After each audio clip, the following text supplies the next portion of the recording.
Hey, thanks for being a part of the conversation. This is Forest Stories.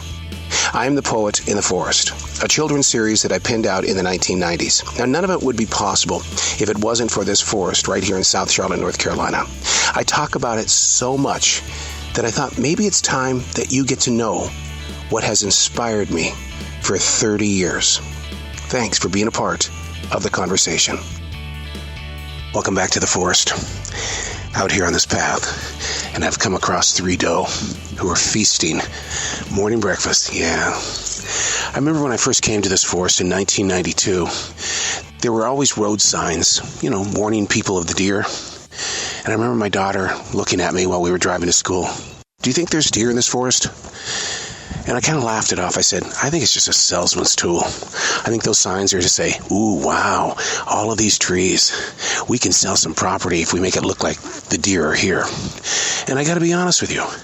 Several years went by before the deer started to appear, or we started seeing them, mainly because of all of the construction that was outside this forest. It drove them to this forest, and because we chose to protect this land.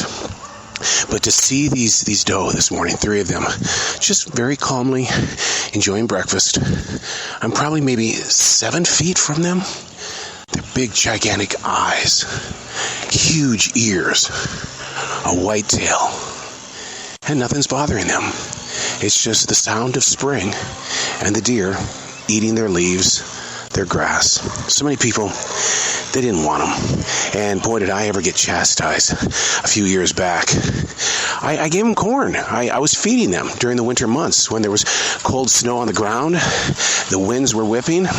And I thought they need to eat. So I went out and got deer corn. And so many neighbors were so upset with me because I did that. And today, which is really interesting, there are 3 or 4 different neighbors that are doing it. Those were neighbors that came after me because I was feeding the deer. But I'm glad that they're not looking for the feeders right now, and that in this forest on this particular day, they are enjoying all that green. Hey, thanks for being a part of the conversation.